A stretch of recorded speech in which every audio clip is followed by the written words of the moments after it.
Hello and welcome to Photoshop rendering. Hopefully I can show you a few things, a few tips and tricks to get your site plans to come out looking pretty sharp and save you some money on markers. Alright, first things first, it all starts in AutoCAD. Alright, so I have a file actually already ready. This is going to be a model project. This is a project I actually had when I was at A&T for my planting design. And what we're going to do is we're going to take it from this and we're going to render it in Photoshop. What I want to stress first off is layer management. Layer management, well, I'm assuming that everybody has an understanding of AutoCAD. If not, bear with me, try to keep up with the video. Keep in mind at any point you could always stop and rewind too. That's the beauty of video.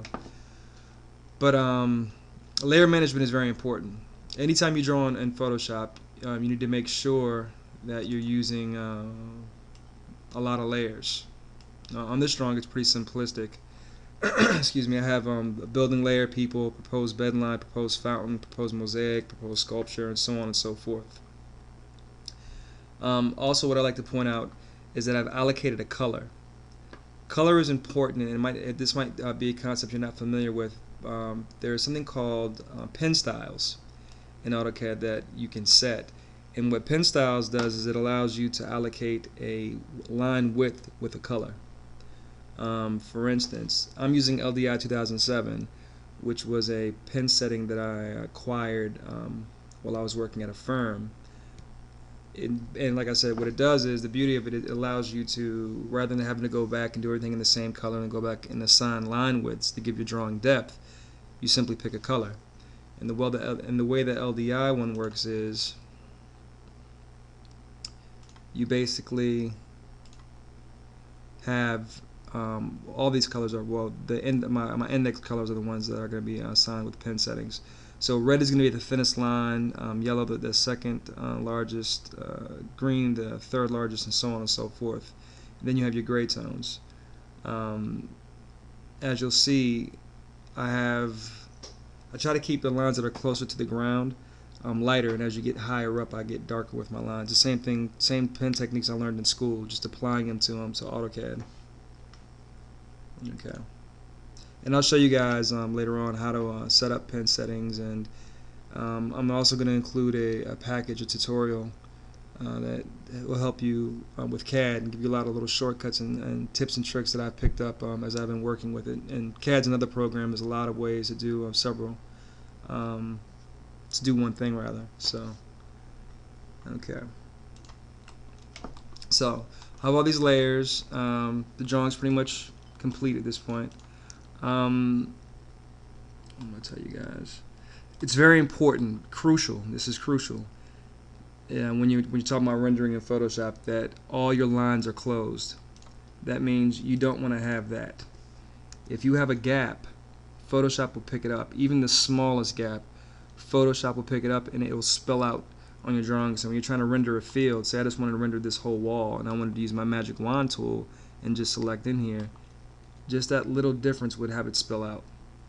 So you want to make sure everything is closed off, and you'll know real quick if you close your lines or if you didn't when you begin to render. Okay.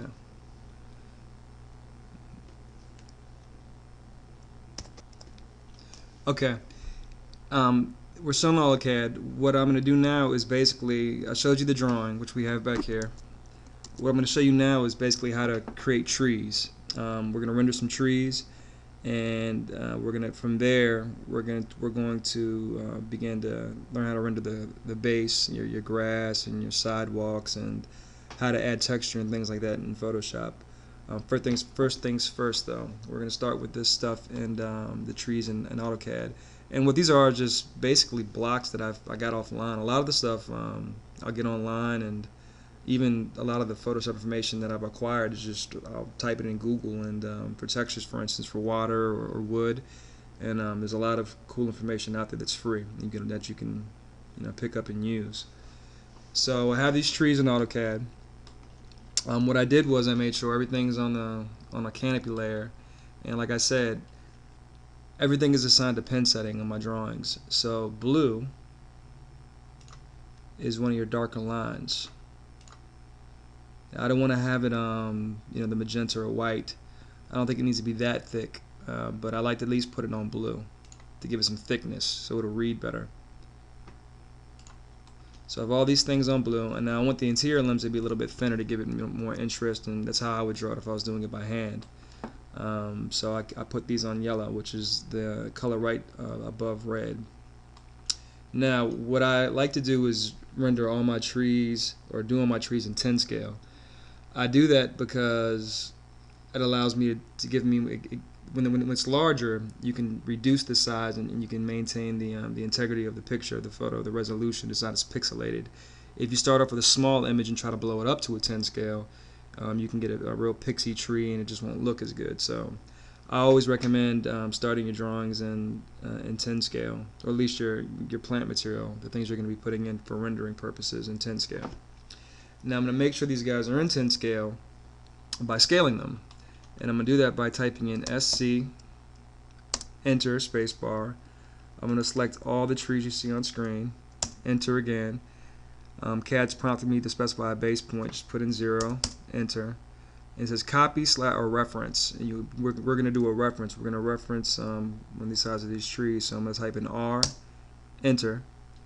I'm going to click on the tip of this tree to the other tip, and I'm going to type in 30. 30 being 30 feet. Now I've scaled these already. I just wanted to show you guys that's how you do it. So for instance, if these things were smaller or larger, let's say they were larger on the screen. These guys are huge now. I don't want them to be that big, so I'm going to scale them. Same way I did. SC, enter. Specify base point, 0, enter. R for reference. I'm going to go to the tip of this guy, to the other end, and I'm going to type in 30. Z, enter, enter for zoom extents to bring it back to screen. And now these things are scaled appropriately. The next step, and we'll go back, we'll do a lot more of this when we actually begin to render the drawing, is layout. Get your layout set up. I want to go to File, Page Setup Manager, Modify. Now you see that right here it says Plot Style, Table Pin Assignments. Those are the pin settings I was telling you about, and there's several that are already defaulted in AutoCAD. My LDI 2007 I actually loaded. And like I said in the pamphlet that I'll include in this, it tells you how to do that. And if you guys have any questions, I'm going to leave my phone number with Perry, and you guys can contact me about these things, and hopefully we can work through your questions together. So I'm going to pick LDI 2007. Now, another thing, I have a program that I downloaded for free offline. It's called PDF Creator. Now, your AutoCAD at school will have a plot DWG to PDF. It's basically doing the same thing. What we're trying to do is turn rather than printing to paper, we're printing to an electronic media, PDF, which we can render in Photoshop. I like PDF Creator because I feel like it gives a higher resolution PDF. It's clear. Sometimes when I was using DWG to PDF in the internal AutoCAD program, the lines are coming out kind of pixelated and not as crisp as I like them to be. So PDF Creator is free. It's easy to download, and then your computer registers it as a plotter, so it allows you to select it just like I'm doing now. But the choice is yours. Now paper size, I'm going to select Arc C. That should be okay. That's going to be 24 by 18. I'm going to keep it in landscape. I'm going to click OK, and then I'm going to close that out. Now this is your viewport if you're not already familiar. It allows you, your viewport basically in layout space allows you, I like referring to it as a window, and allows you to see inside your AutoCAD world, or outside your AutoCAD world, wherever you want to think about looking. So I stretch it out just to fill in the page size. I'm double clicking into it. Okay, then I'm going to do a zoom extents so I can see my trees. And now I'm going to scale it. Now to scale this, there's several different ways to do it. The way I'm going to teach you is just an easy way for me. I'm in model space right now, looking at model space through my layout, so I can toggle in and out and I can control and I can see what I have. If you type in PS, enter, it takes you back to paper space. And if you're doing a title block, you do your title block typically in paper space. So double click back again. Now to scale this thing, I'm going to type Z, enter, and you see all these different options you have. I'm going to go scale. I'm going to type in S, enter. And then I want it to be 10 scale, so I'm going to go 1/10 XP. And that's going to make this drawing 10 scale. Now you see me using the hand tool. What I'm doing in order to move this thing around, on your mouse, your clicker button, not your left click or right click, but the toggle, you push it in and hold it, and it turns it into a hand, which allows you to maneuver it around. You can pan your drawings. So I'm going to try to center it a little bit. Then I'm going to type PS for paper space, and we're ready to plot. Okay. Now we're going to go File, Plot. We already set all this up with PDF Creator. Click OK.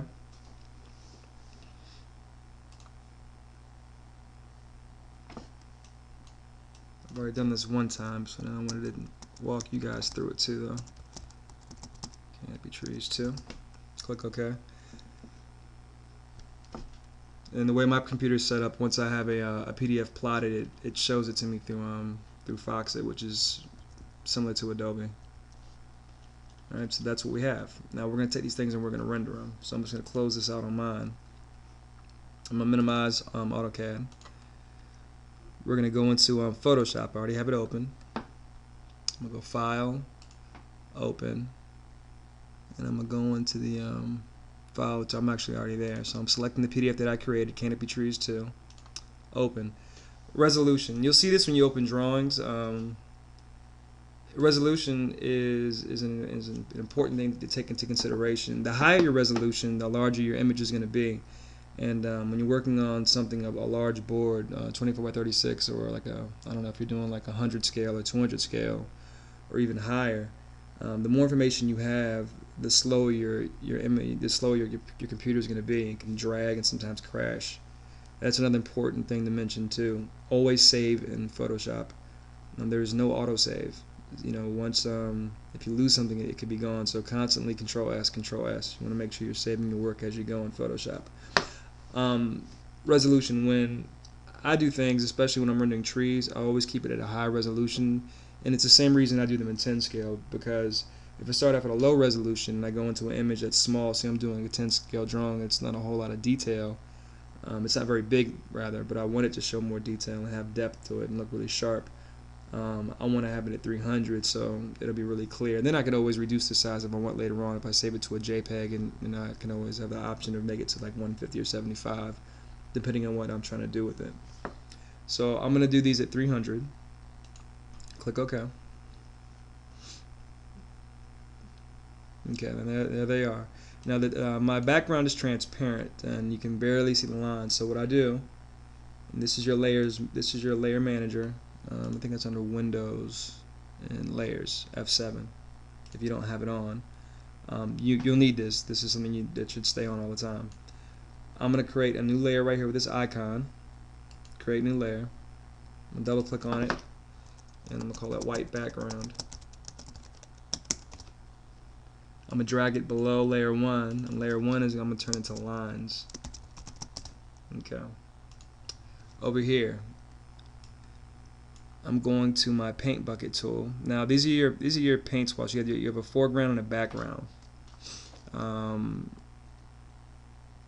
Say I had a color selected here or something. My background I had another color. And all I'm doing, hopefully you're I'm clicking, and it allows me to go to my color picker, and I can select anything I want, any range of color.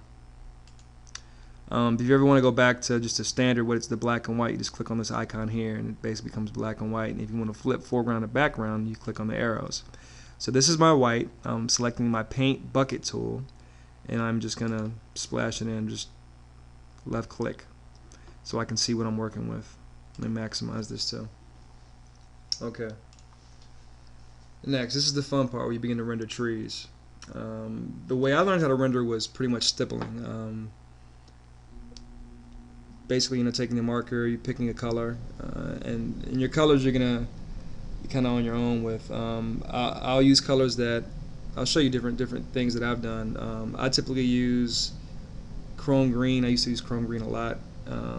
Grass green as a base, and then kind of work my way up, let it dry, then go back and stipple it to give it more depth and kind of get gradually darker to the edge, and then make it really dark on the edge and drop my shadow, and then maybe try to put a white highlight on top to act as if the sun was hitting it to give it more depth, and maybe some splashes of color, I don't know, like a magenta or something. And I'll show you guys that as we move along. But it's that's what's beautiful about I guess art and Photoshop. Whatever you want to do if you're drawing, it's hopefully you guys have good color sense, but you want it to look good, but you can do anything you want. Okay, so I have my lines in white background. What I'm going to do now is create a group. Right here it says create new group. Click on it, and I'm going to call it tree 1. Okay. Now within tree 1 I'm going to create a layer, and I'm going to call it tree 1 color. Okay. Now I'm on tree 1 color, so what I want to do is I'm going to take this marquee tool, and whatever you want to do, doesn't really matter. I just want to select around these lines. Now I'm gonna go back to the my color picker, and I'm gonna pick a green. It looks kind of chrome greenish to me, something like that, or olive. Then I'm going to take my paintbrush, or a paint bucket rather, and splash it in. Now you're deselect. You deselect by hitting Control D for deselect. Now you can't see the lines, obviously. That's because we're above them. So let me move these lines above the tree layer. There we go. Okay. So now, as you can see the lines and the color behind it. Obviously, we don't need all that green. So what I'm going to do now is use the magic wand. I'm on my lines layer. You see that how it's highlighted. I'm on lines.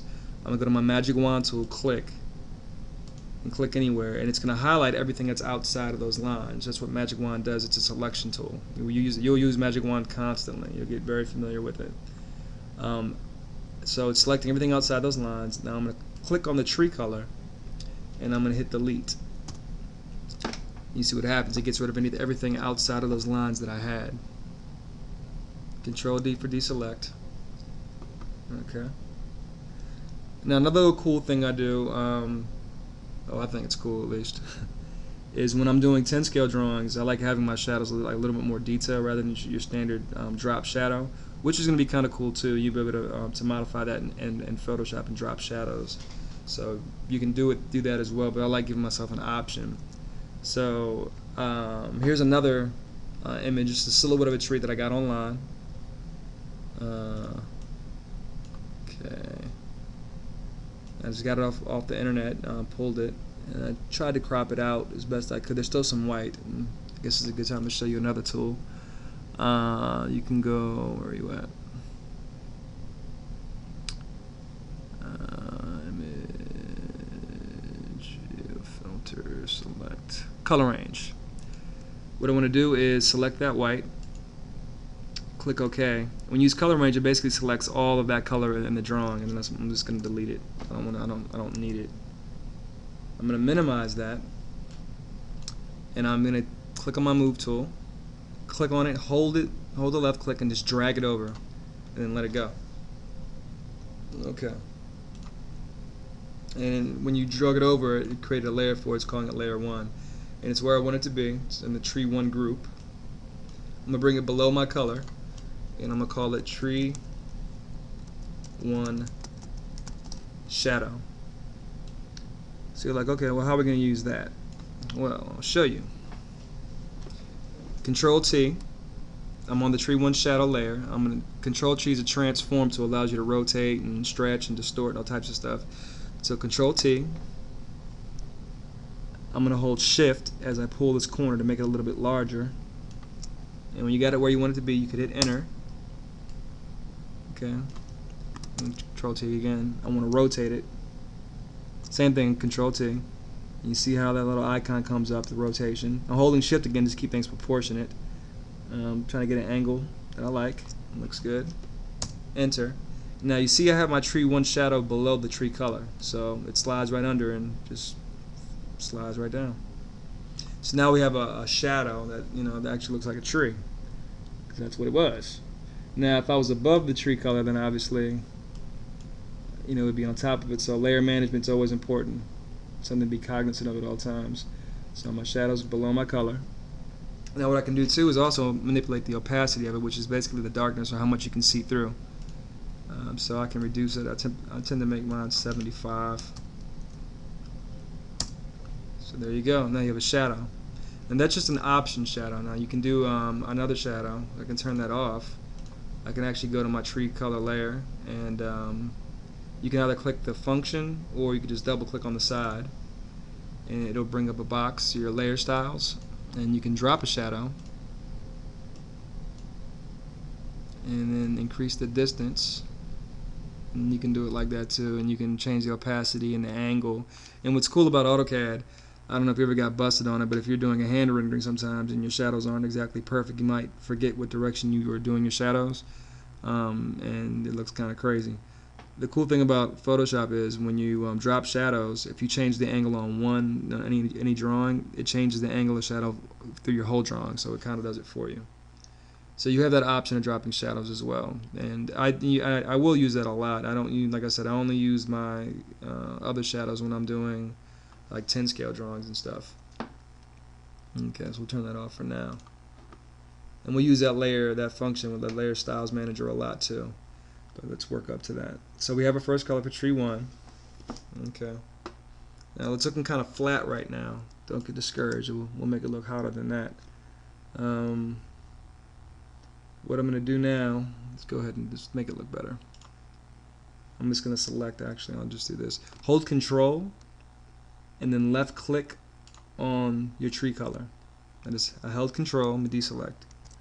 Hold Control and then left click on the tree color on this layer. And what that does is basically selects everything on that layer.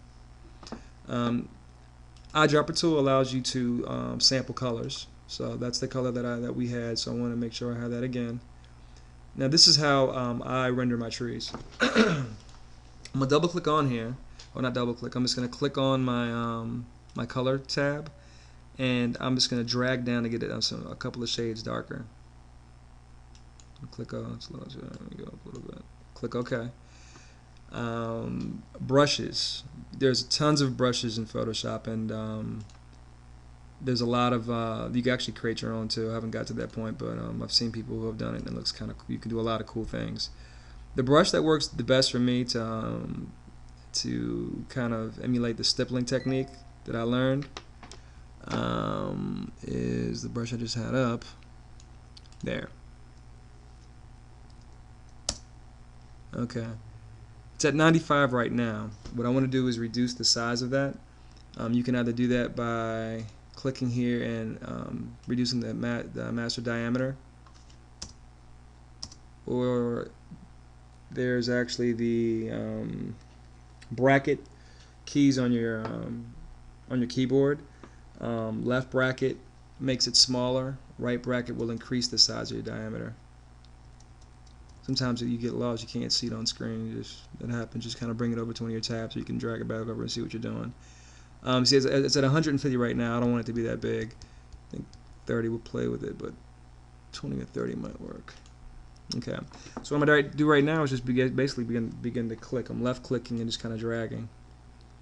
Yeah, 20 is a little bit too small, so it's going to make 40. Okay, there you go. There you go. So basically, I'm just beginning to drop color, and it's kind of emulating stippling. Kind of bringing my color up, and you have to get a feel for it. You can play with your opacity and the flow. But the best way to do this is to get a feel for it, doing it with your mouse. For me, the next step is probably going to be pen and stylus. Not probably, it is going to be pen and stylus, a tool that it kind of brings in that feeling of using a pencil rather than using a mouse. Sometimes it gets a little cumbersome. It takes some time to get used to, but I'm sure you guys will be okay. Okay, so I'm just kind of bringing it up, And I'm gonna go again. I'm gonna click. Now make sure, this is very important, make sure you're on the right layer at all times. You don't want to be doing this on the tree shadow layer or your line layer. Make sure you're on your color layer. Okay. And if you're feeling kind of funny about messing some of you got to a point where you think it looks really cool and you're like, man, I don't want to mess it up, you can always duplicate the layer and do stuff on top of it. And you can do that by going to your layer, holding Alt, and just dragging it below it, and you'll create another layer. So if you like where you're at, you know, you can keep it and you can just do stuff on top of it, and you can always go back and merge, and I'll show you that.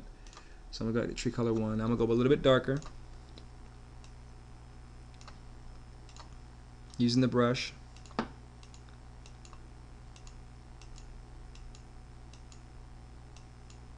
making sure I'm trying to get my edges. Maybe a little bit darker.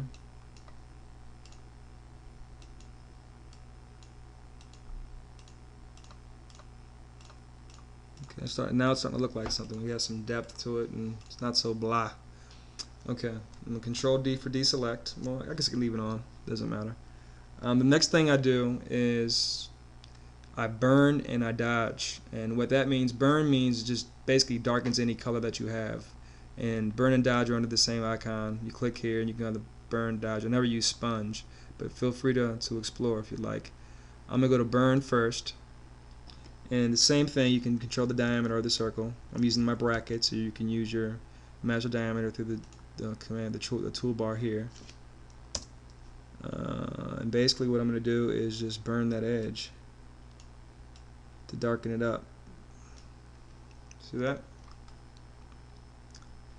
Then I'm going to dodge to replicate sunshine on the other side. Make it a little bit bigger. Right here. The more you click, the lighter it'll get.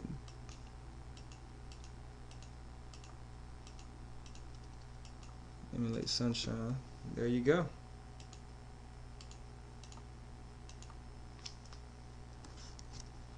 Control D to deselect.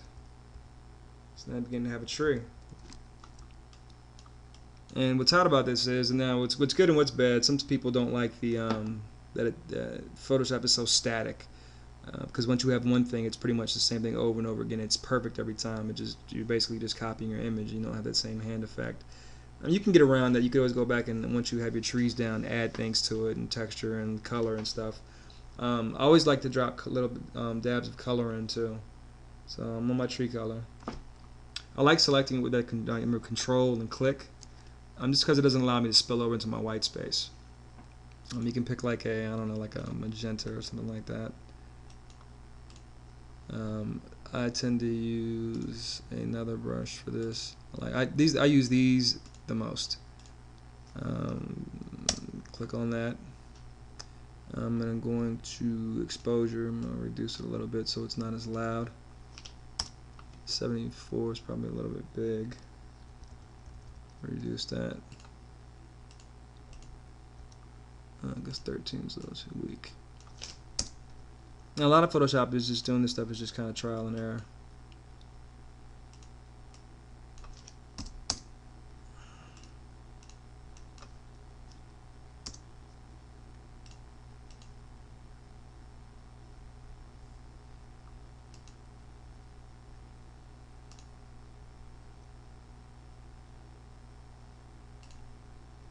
Oops.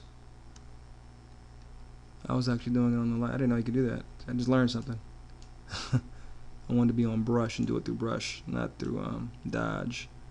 That was kind of cool. Okay, back here, click opacity. That's what it's supposed to be. Like. Reduce that a little bit so it's not as loud. That's what I meant. Okay. Oop.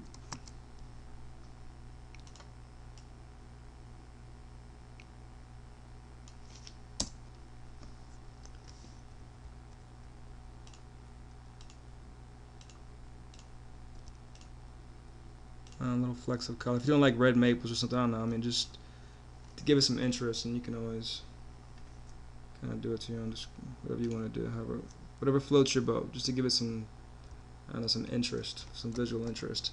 And that's basically, so basically we have a tree. And like I said, say you went, that was messed up, and we remember we duplicated that layer. Say you think that purple looks kind of whack, and like I messed it all up. Well, you duplicated it before that, and you can just turn it off, and you're back to where you were, and you just delete that layer. I like that for now. So I'm just gonna drag the other layer to the trash because I don't want to bog down the memory of shop, and I want to keep things as clean as possible. Organization and CAD and everything really being in LA. I'll go as far as to say in life too. It's just very important. It helps you decipher things and go back, and if you need to make a change, you know where it's at. So creating a good filing system, whatever floats your boat, is I think is pretty important. Okay, so that's the first tree. Now, you might not understand this at first, but it'll make sense after the fact. I have all my lines on one layer. Okay, now you could keep a tree like that, granted. I like seeing the midpoint. I like having those lines on it. So what I'm going to do is I'm going to have to duplicate these lines for each tree group, so that I can separate them. So when I can drop and pull them where I want separately, as separate components. That probably makes no sense right now, but I'll show you what I mean. I'm going to hold Alt and bring a line into my tree 1 group. You see everything got darker because basically we just duplicated the lines, so it made them thicker. And what I'm going to do is I'm going to delete all the lines except the ones that I want for tree 1. I'm zooming in and out too. You can either use the magnifying tool, the shortcut that you use all the time. You hold Control minus to zoom out and Control plus to zoom in. Okay, so I'm on lines, copy. I'm just gonna hit delete. Okay, and now when I turn the other lines off, those lines should still be there, which is what you want to see. See, your lines are there. So now you can pull and drop that thing and do whatever you want. Remember, your shadow's still there too if you want to use it. We'll do this for each tree. And basically what we'll have at the end of this exercise is a palette of trees that you can use. Another cool thing that you can do, which is really great about Photoshop, let's make a copy of what we have. So you can either click on all the layers in your group, or you just click on that group, and we're going to copy it. You use your move tool, hold Alt, just click on it and just copy. Yeah, I didn't get rid of that line too. That was the viewport line that printed, so we can delete that too on lines, because we definitely don't want that. And a way to avoid having that is just not to plot the viewport line in the first place, which is probably what I should have done. But it's a good point. If you guys are seeing this, then you know what not to do. Oops. Let's move everything together. How about we do that? Now see, when I just move the lines, because they're separate components, I move the line off. Didn't want to do that, so I want to move the whole group. I just want to get rid of that outline. And go back to my lines. And just boom. Boom.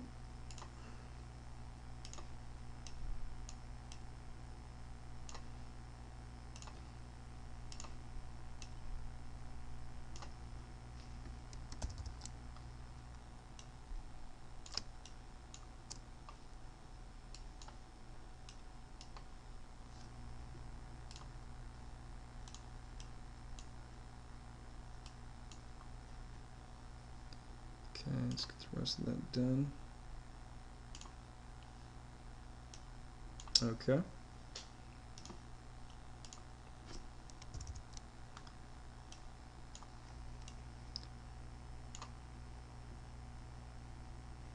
Okay, so let's copy that. Okay, so there goes my tree. Now what's cool about this, now I created a copy of it. As you can see, it's tree 1 copy came from this. So I duplicated all the layers, so I can. That's exactly how you'll drop your trees. You want to have them in separate pieces. You'll have one copy, then you'll duplicate the other one. So you always have one master that's untouched, that's not linked to the other one. So you can manipulate it if you have to. And I'll show you that later on. Cool thing about Chop 2 is I have this color I like already, right? I can select my tree color copy, and leave the shadow alone. I can go to Image, Adjustments, Hue and Saturation, and I can play with the color tones. Say, I don't know, you like the green, you can play with it and you see how it's changing. And you can experiment with this. So you want to do like a fall, something, I don't know, or whatever, darker, play with the saturation, whatever you want to do. And it basically gives you another tree. It's the same tree, but it's a different color, which will read in a plan, which is what you want. And that's the power of Photoshop too. Rather than, you can have one thing and basically just make different variations with colors, which was really exciting for me to learn. So now you essentially have another tree. When you actually move these pieces into your a rendering, a drawing that you're trying to render, I merge them. I merge my lines, and I'll merge my shadows typically too. And like I said, I only use these shadows when I do 10 scale drawings. If anything that's going to be smaller than that, or larger depending how you look at it, I just use the regular shadow. I use the Photoshop shadow. Okay. Well, that's pretty much it for that. Let me delete this. Drag it to that. Okay. Now that was tree 1. Let's do it again. Let's repeat the process so you guys know what we're doing. We're gonna create another group. Call it tree 2.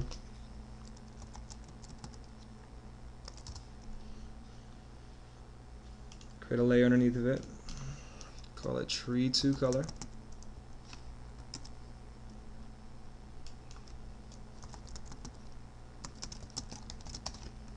Alright.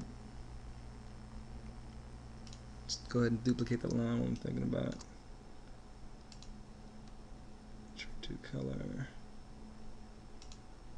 And let's do the same thing. So just do the selection, go around it.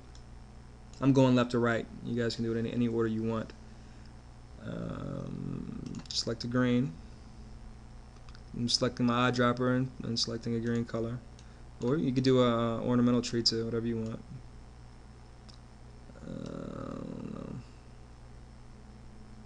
Let's do that. Okay. Paint bucket tool. Bloop. Control D to deselect. Go to your lines. Use your magic wand. Select the outside of them. Go to your tree 2 color again. Hit delete. It'll delete the outside color. Okay. I'm gonna control click to get on the to isolate the colors, tree 2 color, so I don't spill on the outside of it. Which is not a big deal. You can delete it, but I'm trying to work neat, work clean. Darken your color. And explore different techniques. There's tons of ways to do things. There's different brushes. I just like I like stippling, and this works for me. And I want to get really good at one thing so I can do it quickly and not think about it and be fast. As you'll find, if you don't already know, speed is important. If you don't want to be in studio all night, that is. Okay. Back to my brushes. I'm gonna go to I don't know what this is called, but I like it. Alright, I'm going to reduce the size of it. We used like, what, 30 or 40 before? And I'm just going to go over it. Zoom in a little bit. It's kind of not dark enough. Go darker.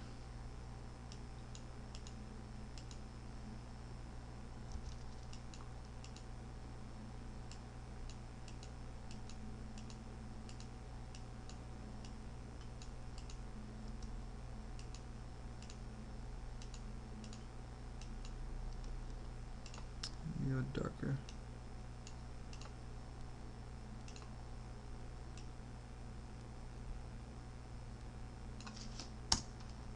The opacity 100 on this is probably why I was going so light.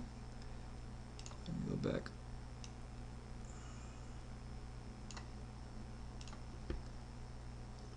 Okay. Like I said, a lot of this is feel, and you'll learn as you go. You'll get better with the using the brush tool. Yeah, it looks better. Just kind of get up. Don't be scared of it. And remember, you can always go back. Now, that's another thing to make mention of. In AutoCAD, Control Z, you can go back to almost infinity. You cannot do that in Photoshop. I think you can go back like maybe 6 times, and you do that by Control Z for the first one. Then you have to do the Control Alt Z to go back even further. That's Control Alt Z to go back. Go darker.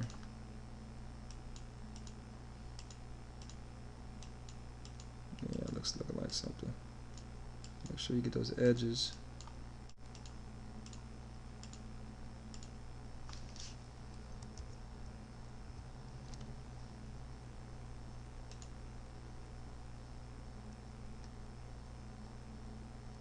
Okay.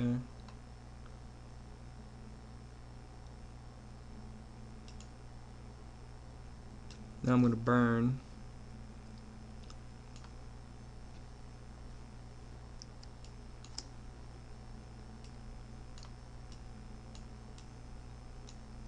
Burn that edge like I did the other one. And dodge.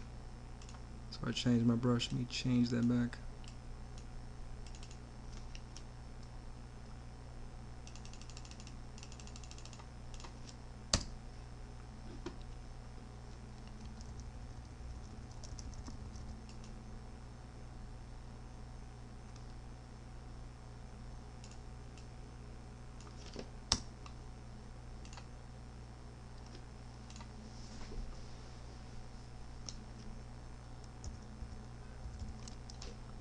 And add some color to it if you want, whatever.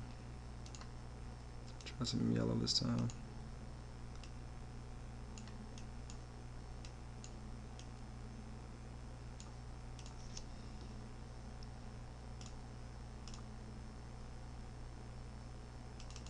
You do with that too. Then you can use the same brush actually. See what that looks like.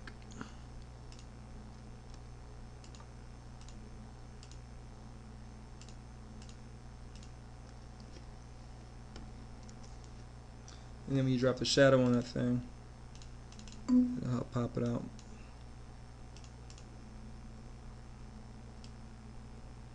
See, you got trees.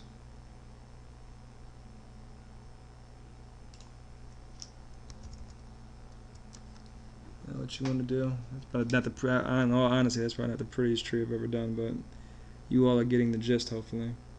Let me go up to my lines. Let me delete those other lines that I don't need.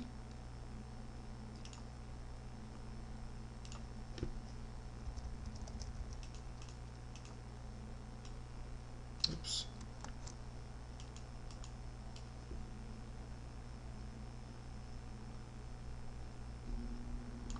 The only other way I know how to do this is to isolate your layers initially and just do them one by one. But I think it's easier just to keep it, you know, it's not that hard to delete these lines, especially if I hadn't printed the border. That's probably the most annoying thing.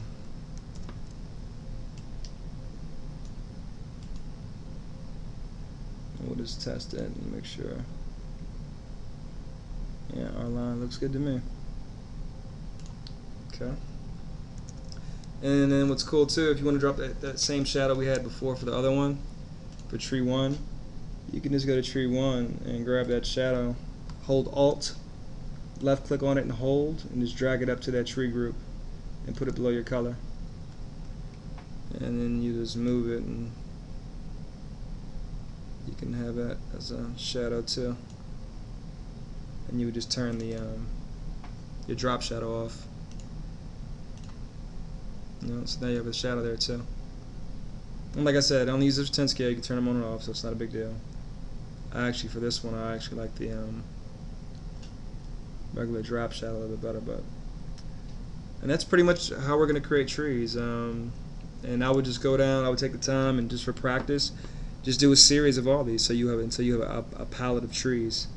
And then from there, we'll have our trees done, and you essentially do the same thing for shrubs. Let me show you this too. I have another shadow, another silhouette. pine trees, which is really cool.